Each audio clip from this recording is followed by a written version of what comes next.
अस्सलाम वालेकुम students, ninth class.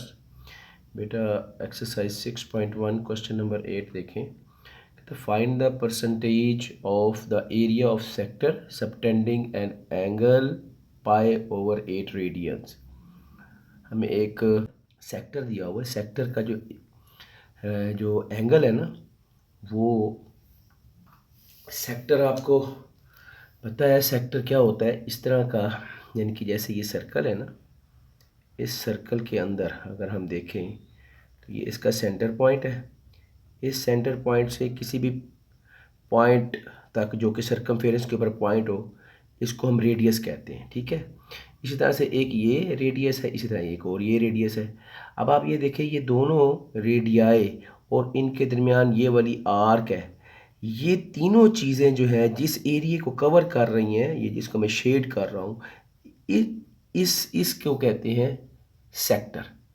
ठीक है, अगर हम देखें ना, इस वक्त इससे बड़े इस सर्कल के अंदर दो सेक्टर हैं। एक ये छोटे वाला सेक्टर है और दूसरा ये जो शेड नहीं किया हुआ ये भी सेक्टर है। ये मेजर सेक्टर होता है, ये माइनर सेक्टर होता है। ठीक है, तो अगर हम अंदर वाला सेक्टर कहेंगे तो फिर ये इसका एंगल होगा अंदर। ठीक है, जो इस आर्क के साथ ये सबटेंड कर रहा है, ये वाला angle at the centre point O पर। ठीक है, अब उसने यहाँ बताया कि एक हमारे पास एक सेक्टर है, यानी कि इस शेप का वो एक टुकड़ा है जो कि एक सर्कल का रीजन है, जिसके दो रेडियाई और एक कोरिस्पॉन्डिंग या आर्क इंटरसेप्टेड बिटवीन देम, उसने इस एरिया को कवर किया हुआ है। अब उसमें उसने एंगल बता दिया पाई ओवर 8 रेडियन है। ठीक है, तो अब वो कहता है इसकी परसेंटेज निकालो, इसके एरिया की परसेंटेज इस सर्कल के एरिया के साथ इसकी परसेंटेज फाइंड आउट करें। ठीक है, तो इसका तरीका क्या होगा कि हम पहले इसका जो एरिया है, इस सेक्टर का एरिया वो निकालेंगे और इस सर्कल का एरिया निकाल देंगे। ठीक है, तो इन दोनों के एरियाज को हमने फिर क्या है, इनकी रेशो निकालनी है। ठीक है, और उसको 100% से मल्टीप्लाई कर देना है, तो हमारे पास ये इस तरह से इसकी परसेंटेज निकल आएगी। ठीक है, तो इसको शुरू करते हैं। सबसे पहले गिवन दैट कि हमें जो इन्फॉर्मेशन इस सवाल में दी गई है वो ये है कि एक एंगल है, जो इस सेक्टर का एंगल बनता है वो है पाई ओवर 8 रेडियन। और इसी तरह से इस सेक्टर का जो रेडियस है वो स्मॉल आर है। इसके अलावा और कोई इन्फॉर्मेशन नहीं है, यही कुछ है। ठीक है, तो अब हमने निकालना क्या है, percentage of area of sector. इस सेक्टर के एरिया की परसेंटेज निकालनी है। तो उसका तरीका क्या होगा, हमने क्या करना है, मैंने आपको बताया कि आपने एरिया ऑफ सेक्टर ले लेना है, उसको डिवाइड कर देना है एरिया ऑफ सर्कल से और मल्टीप्लाई 100% कर देना है। ठीक है, अब वैल्यूज़ तो हमारे पास यहाँ पर सिवाय इस एंगल की वो भी ये है और ये रेडियस आर दिया हुआ है, तो इन्हीं की मदद से हम निकालेंगे ना। ठीक है, तो हम देखें यहाँ पे ये मैंने ये लिखा है फार्मूला, ये बनेगा कि area of sector over area of circle. अब देखें एरिया ऑफ सेक्टर का फार्मूला क्या होता है, 1/2 आर स्क्वायर थीटा, ये लिख देंगे। और नीचे एरिया ऑफ सर्कल का फार्मूला होता है पाई आर स्क्वायर, ये वैल्यूज पुट कर दी हमने। ठीक है, और इधर आ गया 1 मल्टीप्लाई बाय 100%। अब जो हमें थीटा दिया हुआ है, थीटा यहाँ पर ये एंगल जो होता है ना, ये थीटा को रिप्रेजेंट करता है। एंगल को हम थीटा से रिप्रेजेंट करते हैं, ये थीटा दिया हुआ है। ठीक है, तो थीटा जो है वो पाई ओवर 8 रेडियन है, तो थीटा की जगह पे हम पाई ओवर 8 रेडियन पुट कर देंगे। ये उसी तरह से 1/2 आ गया। ठीक है, आगे आर का square multiply by pi over 8 जो कि थीटा की वैल्यू है रेडियन में। ठीक है, नीचे इसी तरह से पाई आर स्क्वायर जो है वो सर्कल का एरिया आ गया। ठीक है, अब आप देखें इसको कैसे सॉल्व करेंगे। तो पहले तो मैंने इनको ये ऊपर वाली रकम आपस में मल्टीप्लाई करके ऊपर आ जाएगा पाई आर का स्क्वायर, और नीचे 2 और 8 मल्टीप्लाई करके 16 बन जाएगा। तो पाई आर स्क्वायर ओवर 16 ये आ गया न्यूमरेटर में, ये न्यूमरेटर बन गया। और नीचे इसके लिए डिनोमिनेटर में पाई आर स्क्वायर है।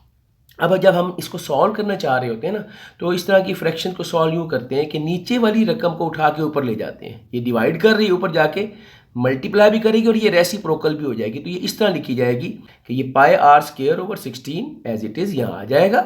और ये जो है डिनोमिनेटर में जो पाई आर स्क्वायर है, इसको जब ऊपर ले जाएंगे, ऊपर जाके रेसिप्रोकल हो जाएगा 1 ओवर पाई आर स्क्वायर। ठीक है जी, ये पाई आर स्क्वायर से ये पाई आर स्क्वायर कट गया। ठीक है, बाकी क्या बच गया, ऊपर आ गया 1, नीचे आ जाएगा 16। 1 ओवर 16 मल्टीप्लाई बाय 100%।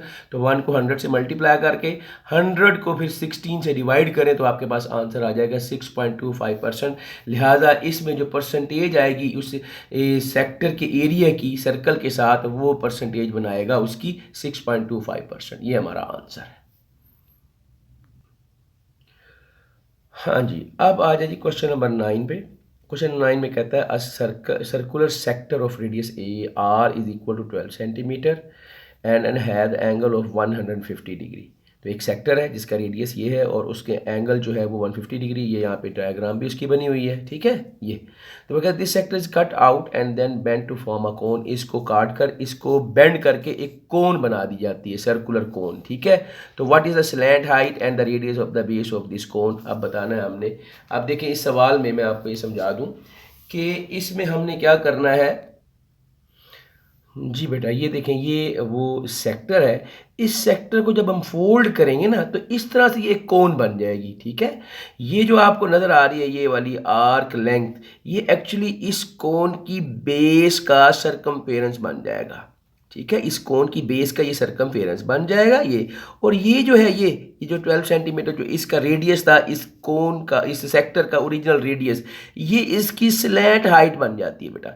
ये इसकी कहलाती है स्लैंट हाइट, ये ठीक है, ये है स्लैंट हाइट, ठीक है। तो स्लैंट हाइट भी उसने पूछी है, तो स्लैंट हाइट तो याद रखें वो तो यही हो जाएगी 12 सेंटीमीटर, ठीक है। ये आ जाएगी 12 सेंटीमीटर। अब ये देखें इस तरह की कौन होगी और इसका ये जो बेस है ना, इसके ऊपर ये जो रेडियस बन रहा है, ये हमने फाइंड आउट करना है, दूसरी चीज़, ठीक है जी। लें जी, हम बाकी उसी तरह से गिवन दैट रेडियस हमें दिया हुआ है, इसी तरह से एंगल दिया हुआ है। एंगल क्योंकि डिग्री में है तो हम इसको रेडियन में कन्वर्ट कर लेंगे by multiplying pi over 180 radian.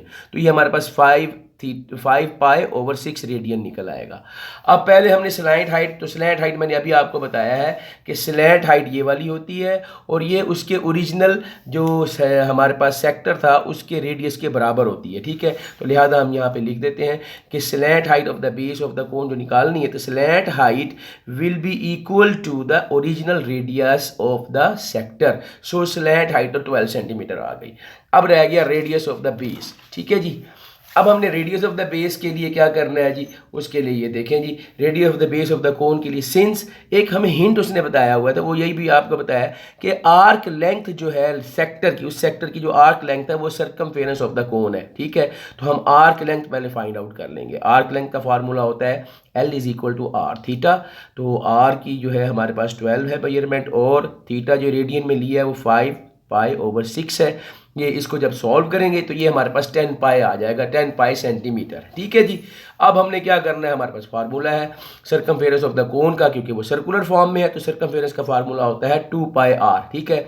अब सरकमफेरेंस ऑफ कोन अभी ये जो निकाला है, ये हमारे पास आई है आर्क लेंथ, ये असल में वही circumference of the base of the कोन है, ठीक है। तो ये बराबर आ जाएगी 2 पाई आर के। इसकी वैल्यू अभी हमने निकाली थी 10 पाई, तो ये यहाँ पे 10 पाई पुट कर देंगे is equal to 2 pi R, ठीक है। तो ये अब आपने आर मालूम करना है, तो ये 2 पाई इसके साथ मल्टीप्लाई कर रहा है, इधर आके डिवाइड कर जाएगा, तो इससे पाई से पाई भी कट जाएगा और 2 5 are 10, लिहाजा हमारे पास आर क्या आ जाएगा 5 सेंटीमीटर। तो इस तरह से ये हमारा क्वेश्चन सॉल्व हो जाएगा, जिसमें हमारे पास स्लैंट हाइट 12 सेंटीमीटर की और radius of the base of the cone जो है वो 5 सेंटीमीटर आ गया, ठीक है। तो उम्मीद है कि आपको ये समझ आ गया होगा। तो इस तरह ये हमारी एक्सरसाइज 6.1 कंप्लीट हुई।